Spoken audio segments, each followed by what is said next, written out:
Peace and love, everybody. This is the girl, Tiny Sandra Barnes, coming back at you all once again to drop some more words in truth and knowledge. I just want to just share this little quick video. I still want to say my condolences to the young man who was brutally murdered, within Minnesota. I found it absolutely ridiculous how this young man was brutally murdered like this, and it's just absolutely ridiculous how you got these police officers working for the police department, which, clearly is racist, and that's clearly with the KKK. But I want to discuss this army that's getting ready to rise within a black community. With this young man being killed and with all the women and men that's been brutally murdered by police officers all through the years and all through the years of time, the black people is tired. They tired of the frustration. They tired of the nonsense. They tired of being racially profiled. They tired of being shot at. They tired of being mistreated by these police officers with these badges and guns and clearly want to shoot them down like dogs.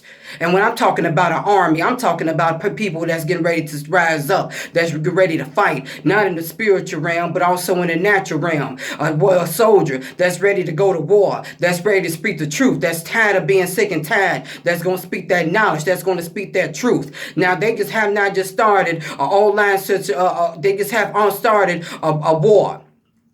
They have started a war among black people because they tired of it. They fed up with the nonsense, and now it has risen. Tensions have risen up, so now they scared.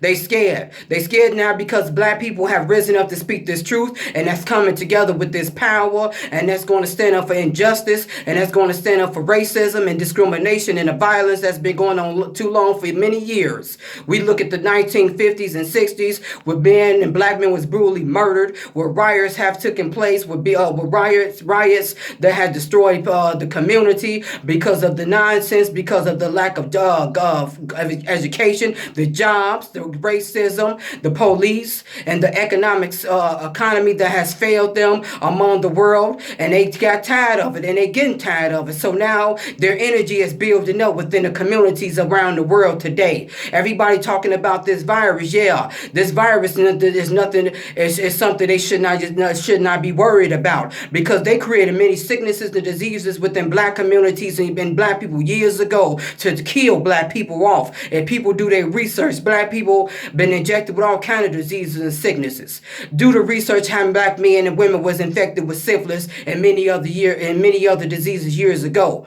Black people was tired. Instead of black people coming together as far as killing among one another, we need to start coming together and build up that energy that's going to waken up that spirit. That's going to waken us up within, to fight against this negative. That's going to fight against this energy with this spirit that's trying to take us out with this evil that's corrupting the world today. It's time. And I want black people will come together and realize that and stop fooling around fooling around in the street and stop killing one another and start coming together and build that energy on what it need to be built on instead of killing each other. The army is real and it's arisen. People look at the ancestors and the history. Black people got the knowledge. Black people got the education. Black people got the power. Black people are the inventors. Black people are the doctors. We got the teachers. We got the mayors. We got people who stand up for what was right within our history and within our ancestors. People don't realize it, but the army is beginning to rise. And I wish more people get on board and seek the truth instead of being jealous, instead of being blinded and brainwashed and being asleep. It's time people get woke out here and hear the words of truth and be awakened within the spirit of what's taking place in the world today. And know that if we don't come together, we'll lose. I just want to share that words of truth. You all wake up because the army is getting ready to rise.